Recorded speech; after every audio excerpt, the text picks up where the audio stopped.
So, hi everybody, Josh Rapoon, What's Gokubi Global Community Evangelist. I'm here today with Mel Ching, who's our Global Knowledge Curator, and Ashley Dos Santos, who's in Southern California, who's our Global Brand Architect, and Lynn Svengros, who's in Michigan, who is our Global Innovation Synergist. How about those for titles? We love our titles. Um, this is the Impact Series, round one. We're very excited about this. This is an initiative that we launched many months ago called the Atlas Gang, and we're up to 19 members of the Atlas Gang. These are tireless, committed, dedicated, resilient educators who are out there working really hard to reimagine education. And Robert Landau here in Honolulu and Andrew Culberson up there in Eastern Canada, New Brunswick, are our lead Impact Series presenters. The title of today's presentation is The Impact of Microcourses on Student Engagement. And I think probably the best thing to do, Robert and Andrew, we could go with you first. Just introduce yourselves briefly. And then, Robert, you can share your screen, which you've already done, and then we'll be off and running. So really appreciate everybody being here. You cannot imagine how stoked Ashley and Mel and Lynn and I are at this tremendous crowd today on a Wednesday. So we really appreciate you. And Robert and Andrew, off you go. Yes, let me Perfect. we Yeah, we bring that up. um we have introductions as part of our slides, so Cool. but Terrific. I'm of course trying to get the right slide up there. There we Okay, go. we got it. All right. Well, first off, thanks folks for coming to hear some of our story today. Really do appreciate it. So as Robert gets to the slide, I think Robert's was first. Why don't we just start with you, Robert? Just go in order. That's good. And You then introduce. Can Ready? somebody help me with why I have my screen sharing paused, and this seems to be happening to me a lot recently. Hmm. Ash or Mel gotta. I would stop share, and then when you go to share, make sure you're clicking all the check boxes before you officially do it. That would be my first Okay. troubleshoot. Thank you, Sorry about Ashley. Well, will you bring that? I can start to. I can introduce. You figure out the tech. I'll do the talk. So I'm Andrew Culberson. I've been a teacher for over 20 years, school counselor for a lot of those years, and the last 7 years I've been spent at the ministry or the department level, which oversees education for the province of New Brunswick. So New Brunswick, Canada. We're situated right beside Maine, so I'm about an hour drive to the border from Fredericton. So I live in Fredericton, the capital. Um, I've lived in Fredericton for I guess close to 25 years at this point. Um, and I graduated from Fredericton High School, which at that point was the largest high school in the British Commonwealth. We had 3,600 students, over 800 graduates, and that's just grades 10, 11, and 12. Um, I later worked there as a school counselor. I worked and taught as a biology teacher and as a counselor at Leo Hayes High School, and I've graduated. So UNB, so University of New Brunswick, where I've done a science degree, an education degree, a master's in education and counseling, and then working on a master's in education in administration and leadership as well. But they're right in my next our back door. And I also teach there as a sessional instructor. And I'm also a change manager, and I thought that was important to note through this process. So we're going to talk a little bit about kind of how we got to where we are, but that's a little bit about me. I'm really pleased to be here with all of you. Thanks for the time. Over to you, Robert. And if I speak to my slide, we'll be here for the entire hour, so I'm I not know. going to. I'll just let you it's either I can't keep a job or I'm old. It's one of the two. So as you can see, my career has been mostly overseas. I left California right after college and made it as far as Hawaii 10 years ago. And now in 2024, I'm engaged in all kinds of different activities, and I'm thrilled to be part of the What School Could Be team for a lot of different initiatives. But I still travel around the world with projects in the US mainland and overseas. And along the journey, I was blessed to have been paired up with Andrew on the microcourse project, and the rest is history. Uh, as we launch into anything, I always make sure that I am respectful to the past that got us to where we are. And so when you do a work as a consultant or a change agent or a futurist, it's always important to remember the context in which we live in. And context is actually a strategic strength, but it's about learning from the past to prepare for the future. So this poster is at the Honolulu airport. I take a selfie in front of it every time I travel to make sure wherever I'm going. And I took a selfie on my 2 trips to New Brunswick to work with Andrew to make sure that we respect the place we're in as we pave way into the future. So I wanted to share a little bit about kind of where we're coming from too. So here in New Brunswick, we live and work in this Wolastoqey territory, and actually we share that land and space with our American friends as well, and so I just wanted to give you the context of kind of where New Brunswick is, but also in that space, the people that were here before us and our Wolastoqey and Mi'kmaq people of New Brunswick and of the Penobscot, which stretches into the United States territories. So this is kind of location wise. There's Fredericton in the dead center there of bottom part of New Brunswick, but the center of that map. But you can see like Prince Edward Island, if you're familiar, Anne of Green Gables next door. Nova Scotia, kind of right next door as well. And then, so Holton is probably the closest town to me. That's, so about an hour's drive. About 3 hours to Bangor. I'm about 6.5 to Boston. Go Patriots. So yeah, it's been a rough few years, so it's all right. Yes. So we converged through this project to think about all of our sense of urgency around what's happening in education, around what school could be. And this project really resonated with me. The funny quick story is that Andrew was on a Zoom call with somebody else talking about this microcourse project, and I was just listening.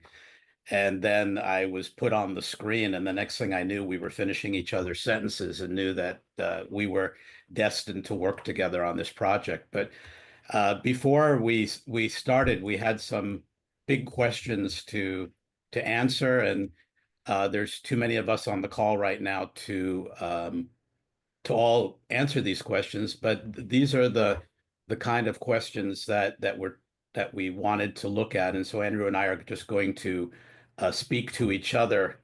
And I'd like all of you, either in the chat or among, in your own thoughts, answer these questions as well. Andrew? So how urgent do you feel the need is to rethink our current educational system on a scale from 1 to 10? And what has influenced your response? Robert, I'm going to pass this one to you for now, and then you can ask me the same question. It's open. Well, I'm going to be brief because, as Josh knows, this is in itself about a 3-hour workshop. I published an article in the Chronicle on what school could be around creating a Hippocratic oath for the education sector, because I think 10 is too low a number, and it should be from 1 to 100, and it's still 100, or 1 to 500, it's 500. So it's amazing if we asked this question just a year ago, before the deluge of artificial intelligence swarmed our sector. And so I do believe that the need to rethink our current educational system goes beyond tinkering with the place we call school. But we need to deconstruct and reconstruct and to do anything that we can to add to alternative learning opportunities for our students, which is why this microcourse project is a great place to start. You want me to answer now? I can answer this too. And you know what? I would echo that the need for change is massive, and to even put it on a scale, I think it's really tough. But going back to, like, I started teaching in 2003. And so when I started teaching in 2003 and I entered into the classroom as a new teacher, excited to, impart knowledge and do all these things, it's like, this feels the very same. And at that point, the internet had been around long enough, and that, like, we're starting to use these new tools and different things, but the classroom hadn't changed. When I walked into that first classroom, I was given all of the overhead slide projector pieces, and I was innovative because I created PowerPoints. And so slide decks that lived on a hard drive space, but that isn't really that innovative, but it's about the practices and the things that we were doing. And I knew at that point in my career, and I didn't know where I was going to end up, but I challenged things, and I wasn't okay with just doing things because that's the way they've always been done. And I'm an ideator. I like to iterate. I like to progress, and bring other people along with me. So my influence has been great. I've had some really key people that have given me the opportunity to put ideas into action, and this is part of what we're going to talk about today. So I'm going to let somebody else on the next slide answer this question around the obstacle preventing schools from evolving to meet today's and tomorrow's challenges. And this is the quote by Dr. Yang Zhao. The problem is that both Dr. Yang Zhao and I look 10 years younger than we currently are. That's because he said this over 10 years ago. This idea that change cannot be piecemeal or tinkering. And that is still the predominant change process in most schools. Is we go into the hood and we change the spark plugs for better spark plugs and the oil for a better grade of oil. But I believe and agree with Dr. Zhao that it needs to be a paradigm shift, a complete rethinking. And that would mean talking about such topics as the 185-day teacher contract, the schedule, the credits, the courses, and making time in the day and the week for students to do something that's more impactful and meaningful. And that's what the microcourse project is all about.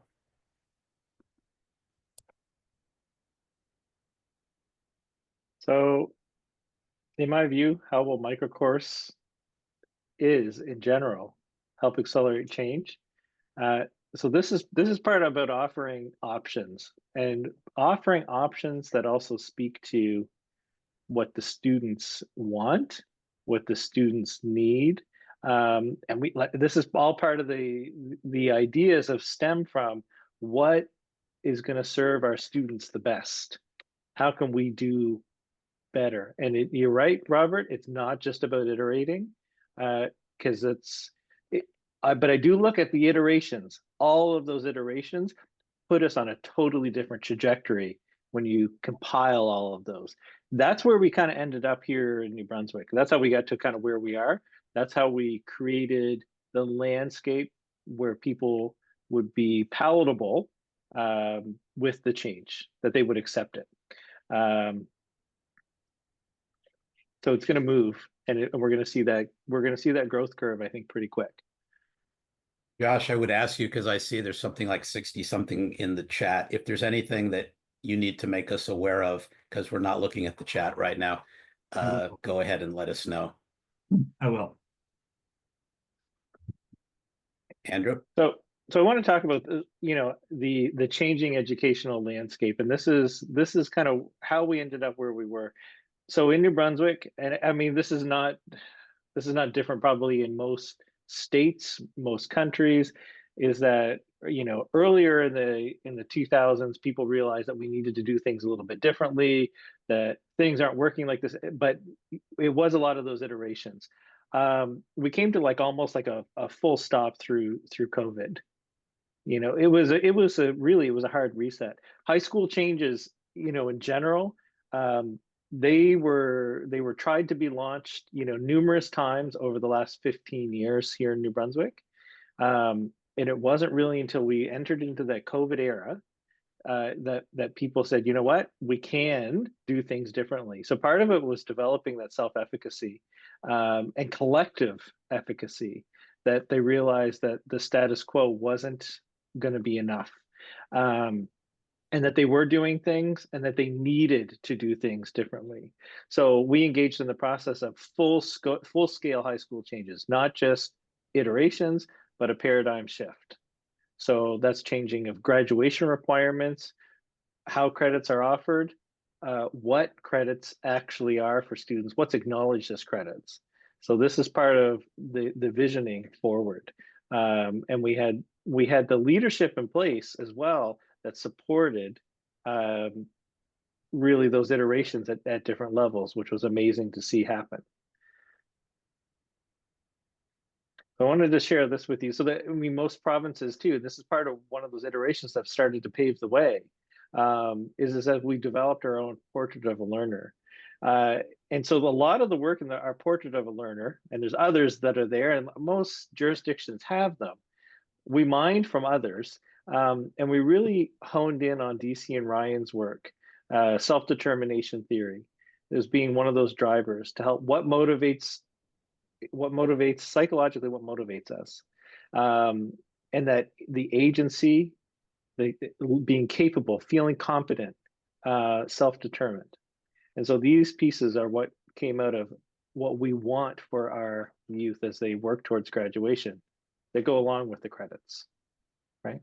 And to riff after my great friend Josh Rapun, who turned us on to this with others, that we're not just doing it for the current high school graduate, the current portrait of the current learner. The work that we're doing, and Microcourses is the tip of the iceberg, is that we need to change the educational space for my grandkids, not my kids or not the current crop of high school students, but we need to go all the way down to preschool and start shifting the learning and the school experience so that when they're in high school, when our current 5-year-olds are in high school, that we have fundamentally changed the place we call school. And so we're doing this work right now, not just for now, but forever.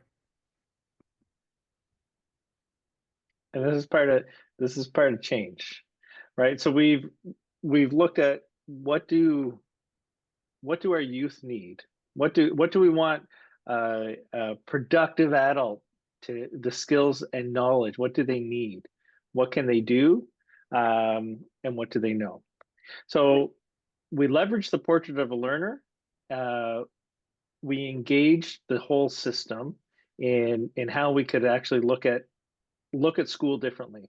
So I actually put surveys out to the whole like high school population, and there was a lot of actually engagement from all high schools. So we have 49 high schools in our province, because we only have like 800,000 people, and so of those 800,000, 100,000 of them are students in the school system, and so we're not even that large. But we needed to engage the people that are going to be actually delivering the change. But ultimately, though, the people that were viewed as the end user, or those greatest impacted, were the students.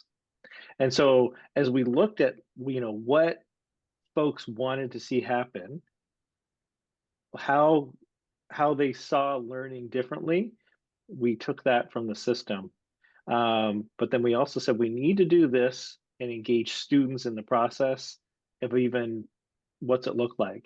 So part of the change process is I started actually going out to, I went out to schools. I talked to students about high school changes, and that was a little bit scary. but beyond the high school changes, what would it look like? What do you need to do things differently?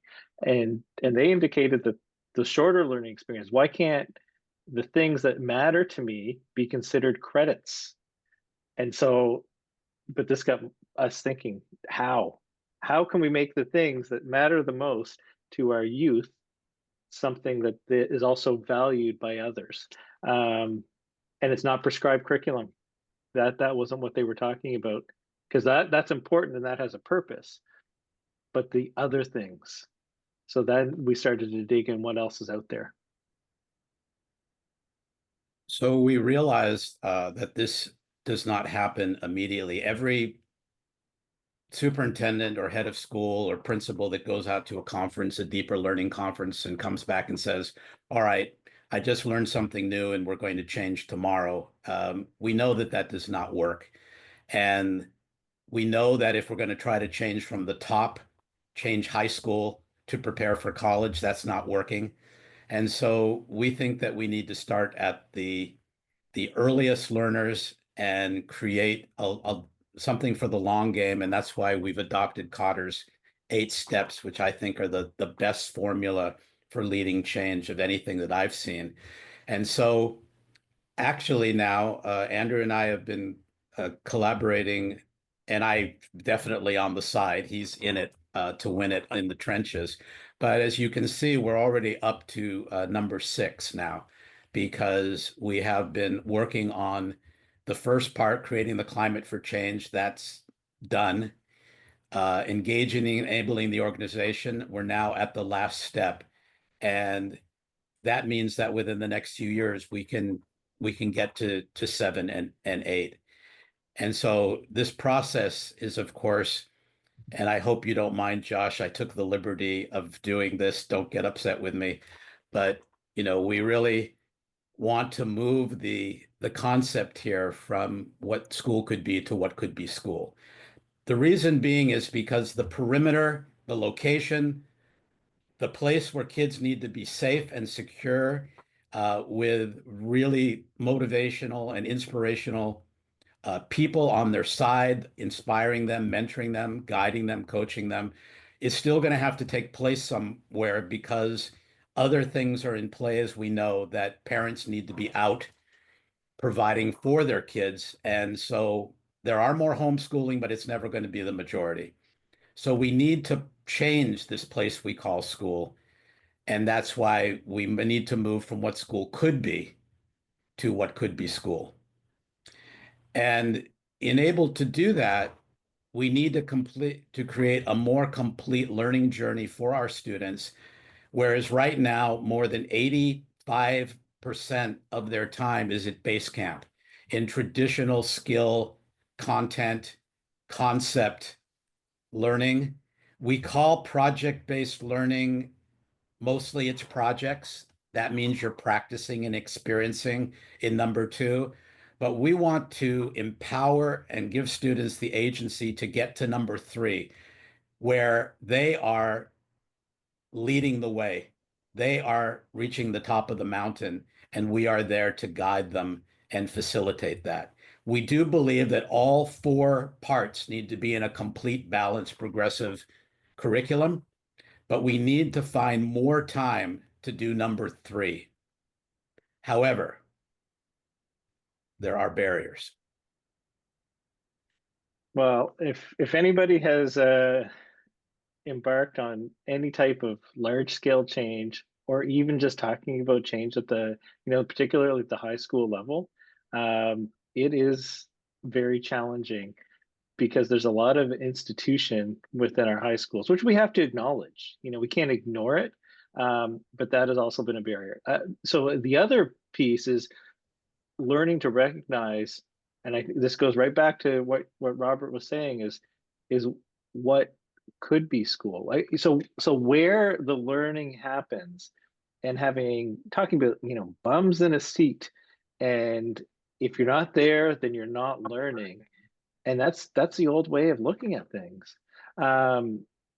So moving to a place where learning can be more self-directed, and it's not about projects, but it's more so about what's the end product, and at the end, what can a learner do? What do they know? And have they met the challenge and taken away, the things that are most valuable for them? So this is where the shift has been. So what we did to kind of combat some of that as well, um, is to really create that, you know, guiding coalition, to bring in people that saw the potential. We're going to talk a little bit more about that. I wanted to preface that because that's a big place. In We need the people that are doers and visionaries, so that others can come along for the ride and see how much fun it's going to be. Um, so Robert, you've got a great example. I know you, like, we've shared this often in our trainings, and we'll talk about what training looks like to develop microcourses. But Robert shares a really great example here, just to set you up around learning that can happen, that goes far beyond prescribed curriculum, um, and at such a deep level. And I'm gonna say that the kids, I'm sure, as they grow, that's what they're gonna remember, that experience, and experiences that through what you're gonna share, probably for the rest of their lives. So Robert, if you can share, that would be amazing. So I cannot help myself, everyone. I am a product of the UCLA Lab School as a child. And if anyone in the audience is old enough to remember names like Dr. John Goodlad and Dr. Madeline Hunter, those were my principals when I was a little kid at UCLA. And we were able to do experiential learning. I can remember as far back as 1958, building a post office in my third grade classroom. And so this case study, when I talked to Andrew and he said, so Robert, do you have any experience with microcourses? As we got to know each other, can you give me an example of something you've done before? And this is the quick case study I'm going to talk to you about. The first thing that we had to do was find one of the two resources that we have available to us that impact our schools. One is money. We can't afford it. We don't have the people. We don't have the resources. But the other is time. We just don't have the time because of our schedule and our units of time. And so the first thing that I did, I had to be bold. And I said to the teachers in this particular pre-K to 12th grade school, whatever you're doing 5 days a week, you're going to have to do in 4, because we're taking a day to do something completely different.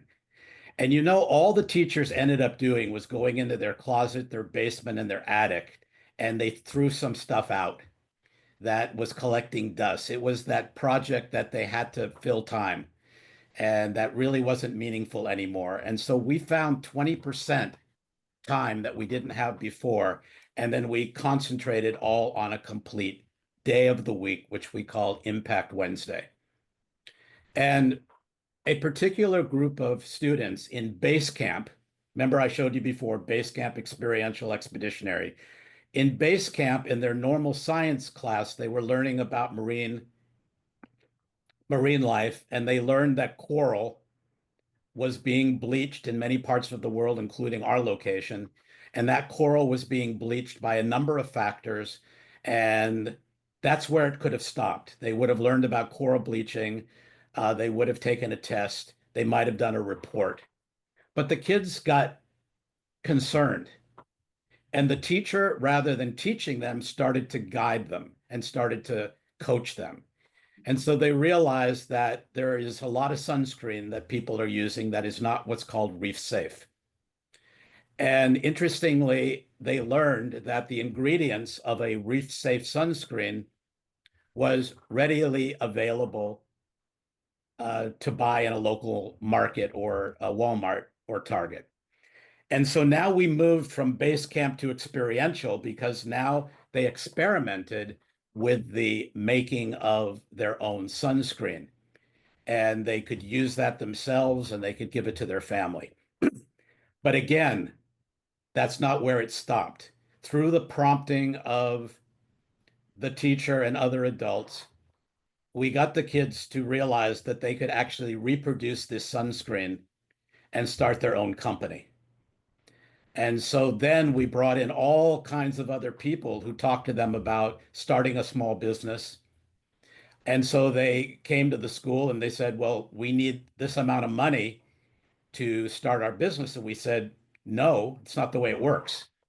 You need to go out and find investors.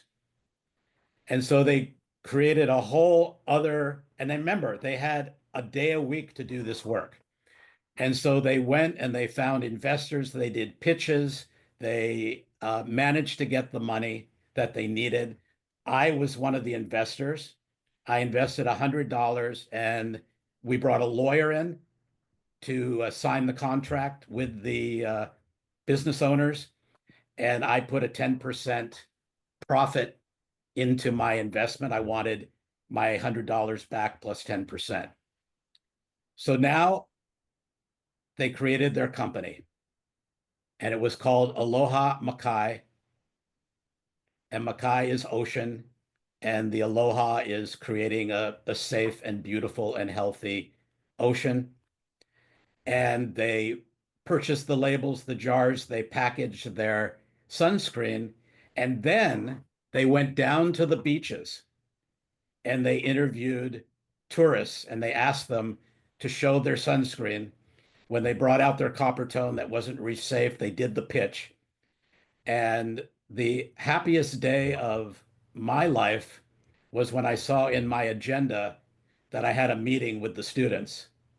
And they came in with an envelope and handed it to me. And they said, Mr. Landau, here's your $100 plus 10%. The last part of this story is that they then decided that they wanted their profits to go to something meaningful. And long story short, they purchased 10 bicycles for a project that we have in Cambodia, giving bicycles to young Cambodian students to get safely to school every morning. They were walking 2-3 miles. Now they had a bicycle. The profits from Aloha Makai. And now the kids have the pictures of the bicycles being given to students with their Aloha Makai logo. And so the moral to this story is, how old were these students? You're gonna have to tell us, Robert. You can't leave us hanging like that. Come on. Well, of course, they had to have been 11th or 12th or high school kids because this was way too much, too hard, too complicated for anybody but high school students. But the thing is that these kids were in 3rd and 4th grade. They were 8 and 9-year-olds. And they maintained a 12-week microcourse in entrepreneurship from beginning to end for 3 reasons. They had the right people guiding them. They had the time. And most importantly, as Madeline Hunter always said, they had the intrinsic motivation to keep raising the bar on what they were doing. So I want to tell you, so what is a micro course? Because you're like, how does this work? So a micro course is something that I like to talk about. It is something that's brief. So a micro course, and brief is, it bolsters is the B. It can be used for recovery is the R. It needs to be inclusive. We have not assigned any grade levels to micro courses, so they could be offered grades 9 through 12. E stands for experiential. And then F stands for flexible. So our courses in the kind of the New Brunswick school system are based on 90 hours of learning, and we've moved to a 4 credit hour for a 90-hour course. So that change allowed us to have 1 credit hour, 22.5 hours of learning courses. And so this is kind of where we've situated ourselves now, to a different type of landscape, to create courses where I'm learning new skills, or I'm learning knowledge that I'm really interested in. And so that idea of personalized learning, and more flexibility. So meeting the needs of those kids in my class. So the way we're using them or we're going to use them, because right now it's a little bit theoretical, but that's okay. In that we're going to allow classes and teachers. So for the student that's in a 4 credit hour full semester course and their kid needs more, they're asking for more, and it's no issue to cover the curriculum that's prescribed in that course, that they can pull from the microcourse catalog and offer them something that matters to them. Our teachers also have the flexibility like to build. We're expanding catalogs. I'm going to talk a little bit about that in a bit. They could also look at the idea of recovery as a kid needs more, and that takes more time. Maybe they're coming in on a lunch hour over the semester to do extra work, but yet there's a rubric to cover, how is that work being done? So that's the recovery piece is more, face-to-face connection and time. Experiential options, that creates something a little bit different idea where kids can go out and do, and they need to demonstrate to the teacher. So that's a whole other piece of it as well. And they're designed to be flexible. Whether I put 4 of them together to make a unique semestered course, or I offer them in a home room, or like at a personalized learning period that happens not for an hour a day, but maybe for 25 minutes a day at the end of the day, and it's for kids that want to be there, like they're given some autonomy in the process. So this is kind of what we've gone through as far as building a guiding coalition. So the first time we did it, we put it out, we did basically a think tank, and we pulled in people from across the province. Robert came to this initial think tank, and it was like casting a net out. We threw the fishing net out to see if we could get anything back, and what could we learn from this process. We pitched the idea of microcourses to this group. They developed them in that time. They developed ideas, but then what we did with those ideas, and we'll share some pictures of kind of a developed training, because where it's come to now. But we said we can't just talk about these ideas about developing something for students without having students there. So we actually invited, and this was in the first iteration of the first think tank, we created a student Shark Tank. And so the educators in the room, they were, I haven't seen them as nervous when they had to get up and present to students, because the tables had turned. The energy in the room was amazing. It's like just to watch the educators do this, but the student feedback was phenomenal. So with some of the ideas that were presented to students, the students, they were able to articulate that this isn't going to work in a classroom, or students would not be interested in taking this. And so teachers had to pivot. It was really cool to watch. So I want to take a question here. So there was a question in there just around like, could it be done over a longer time? Yeah, like do you have the teacher that's connected to that? So could a course span a full year or multiple years? And actually the idea is that you could repeat some of these micro courses potentially, and there could be iterations of them that you take it actually more than once. And so they're flexible, right? They're like the smallest pieces of Lego blocks that you could find, and yet you have a base that you get to put them on, which is really cool. So all of this happened, and then through the spring we did some planning. And Robert and I, one of my mentors, Kimberly Bauer, and then she retired on me, and so we still pulled her in to do different parts, and we were doing basically a 3-day workshop.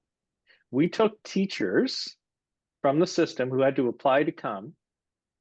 We brought them in for a how to develop curriculum workshop. They're not curriculum writers, and there's an art to it. We taught them how to write curriculum in the first day. They had to create they already had an idea. They had to just further develop their idea, pitch it to students the next day, and then they had to work on their project, like, well, their course with the help. Like, so Robert and I were floating.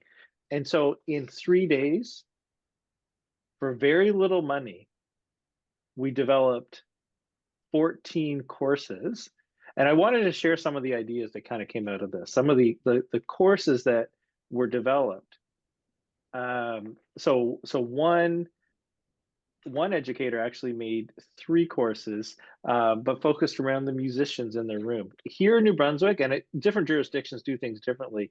Our kids that do band and different things like that, they don't get credit for that. There are music courses, but there are not band credits. We don't give credits for, sports or music or some of these different extracurriculars, because that's what they're just considered, extracurriculars. His idea was, I got kids in my room. I'm actually there. They're practicing on a regular basis to get better at a certain composition. He created a course for practice techniques, especially thinking of his grade 9 or 10 students coming into his music program to help them develop. So this is above and beyond any of the things that would go in the regular curriculum for music, and to help them develop. And then there's a different level of accountability. What piece are they going to show at the end that they worked on that was well above their ability when they started? Another one was public speaking. This is something that happens in a lot of classes, but a dedicated 22 hours where a student works through and is at different points showing what they're able to do and how they've improved, and conferencing with the teacher. So it's not 22 hours of instruction, but it's 22 hours of learning. And that's where I say that bums in a seat. It's not about, I've got a class and they're all doing the same thing and they're all doing the same thing at the same time. It's providing a different level of autonomy for the learner. But the educator has to be okay with some of the control pieces through that too, though. So it's not necessarily for every situation, but they're made to be flexible. The other one that I was most excited about was an Indigenous personal interest course. So we have what's called a personal interest course. It's a course that we offer here in New Brunswick, that can be what the student wants it to be, and it's a full semester of learning. But it all goes back to what impact you want to have. The rubric, usually, like, to kind of work through the grading of the course, is working through the global competencies. And we have our own kind of New Brunswick identified global competencies based off, many of the different models that are out there. But 2 of our Indigenous developers developed an Indigenous personal interest course of 1 credit. Again, helping kids connect or reconnect with their communities, that they're going out and they're focusing on Indigenous ways of knowing, learning, being, and doing. And so they created an amazing course, and the course could be repeated up to 8 times potentially, but like, probably is the idea is any of these courses could be potentially repeated up to 4 times depending on the course. So that means if that's a full semester course, that maybe I do 4 different experiences that are approximately 22 hours of learning, but yet also the product. What's the product for that course? So, Robert, what was your experience as we went through this training? You were an integral part of it. Well, I'm going to talk about my favorite part, but we also have to close soon to make sure there's time for questions, because we're getting up to the top of the hour. We're almost there, though. Yep. For me, this was my favorite part of the whole process, and that was bringing students in to really give a thumbs up or down or a yay or nay to the teacher's courses, proposals. And so we reached this moment in day 2 where the teachers were presenting to a student panel. And I loved it, the time when the students would confer after a presentation and they looked at the teacher and said, "We wouldn't take that course."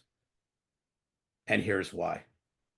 And based on the presentation of that course, they were 100% right. I probably wouldn't have taken that course either. And to have that student agency and empowerment in the room, these students were mostly in the second iteration, recent graduates who were working at the province for the summer, and they were already in university and they were really with it. But the first time I was there, they were all kids that were taken out of high school for the day to come and serve on this panel, and they were really something else. And that was my favorite part of this whole process, that teachers had to go back and rethink their course offering because it wasn't going to meet the needs of their constituents. And so in the time we have left, we would love to stop sharing our screen and any questions that you may have. But the one thing that I want to reiterate is the fact that one of the main reasons that we need to develop these micro courses is that it's not about project-based learning or AI or about less time in the classroom. It's about the bigger sense of urgency, and that is the world is changing faster than we can imagine. And we need kids to find time to deal with the social, health, financial, and environmental issues that are impacting their future, not our past. And so by creating micro courses where students feel that they can actually spend 12 weeks on something that's going to potentially make a difference in their lives and the lives of others, and they can focus on something very concrete with the right mentor, guide, facilitator, coach, then this is personally for me the sense of ultimate urgency why we need to develop micro courses that are geared in a very futuristic focus. So this is your challenge as you move forward and potentially want to think about shorter, discrete courses that are impactful and meaningful for your students, where your teachers definitely become more of a guide on the side than a direct instructor.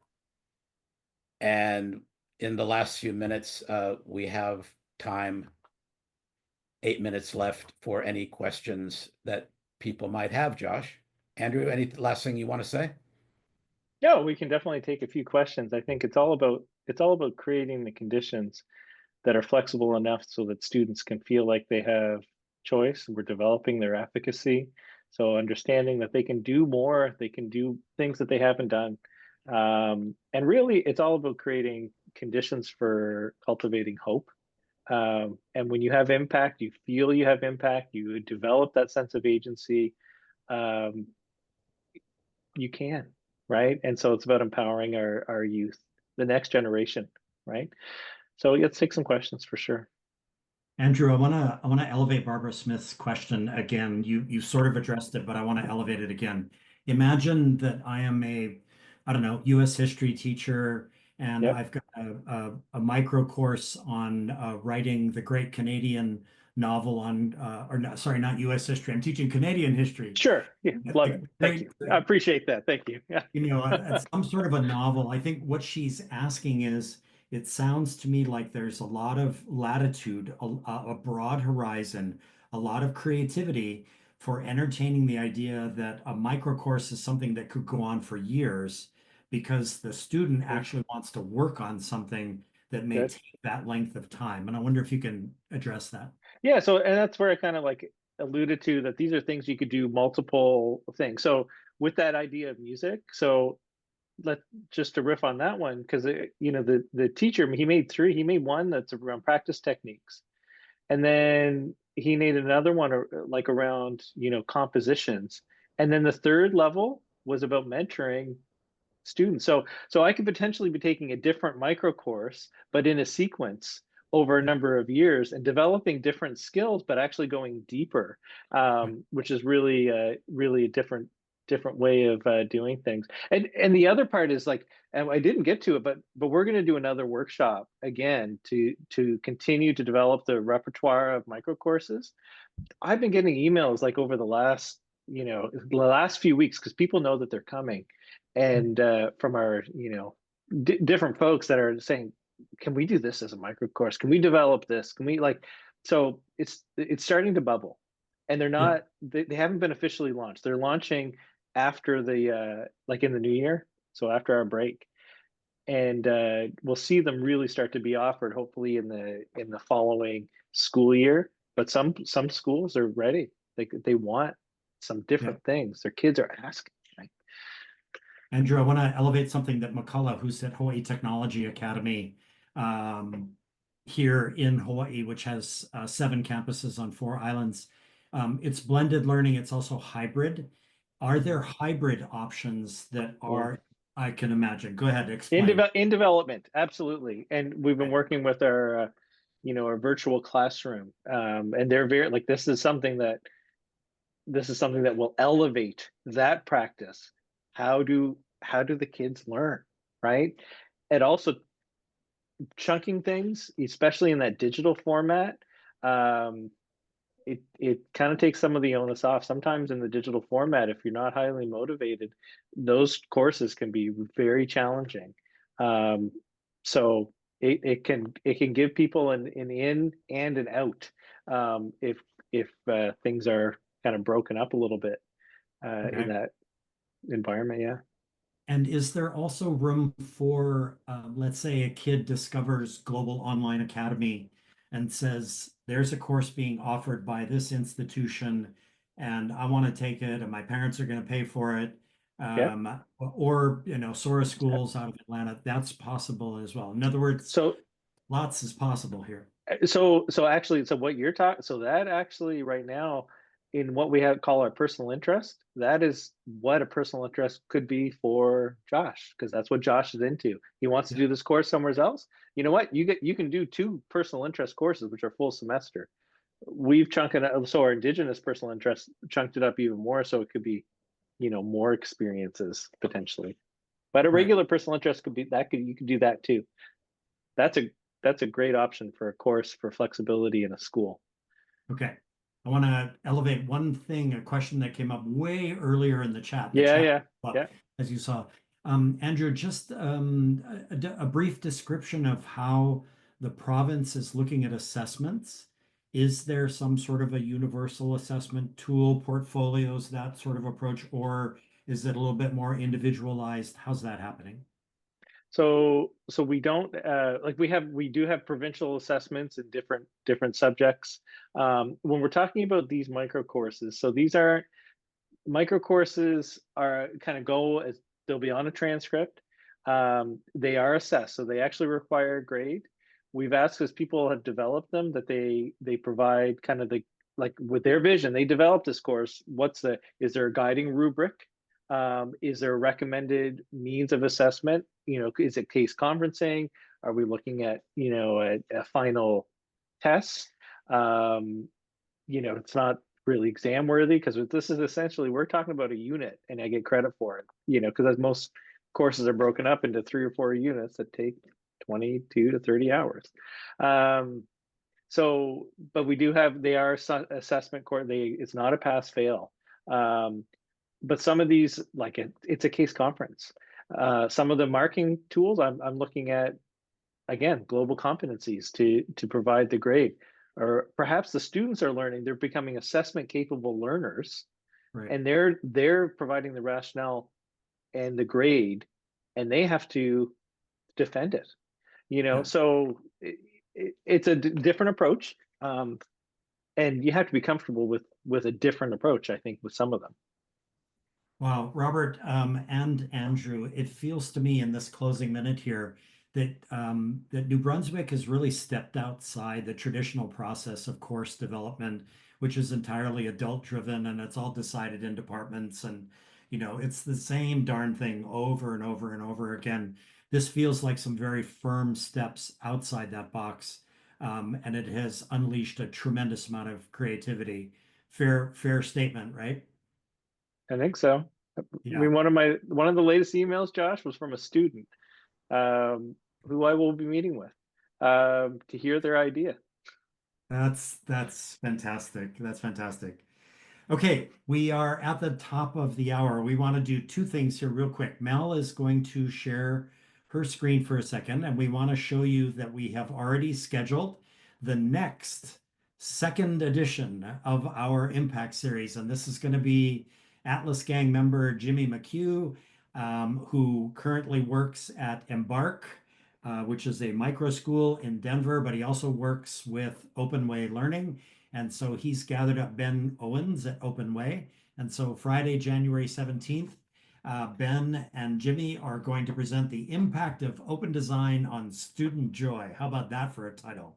So if you go to whatschoolcouldbe.org/events, you can actually start to register for it right now.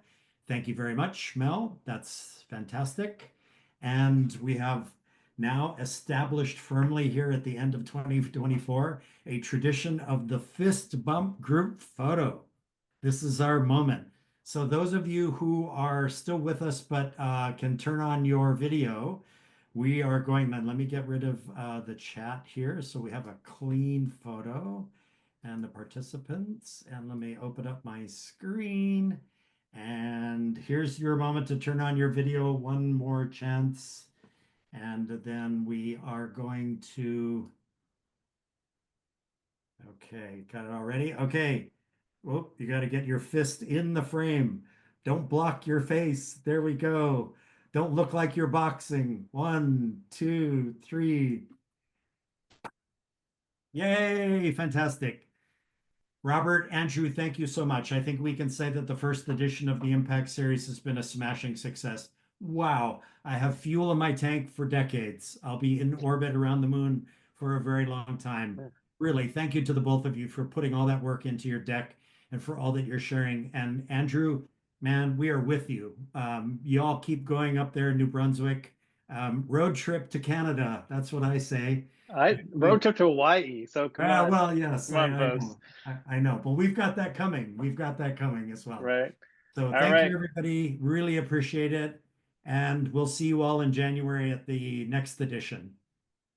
Bye, everybody. Thank you.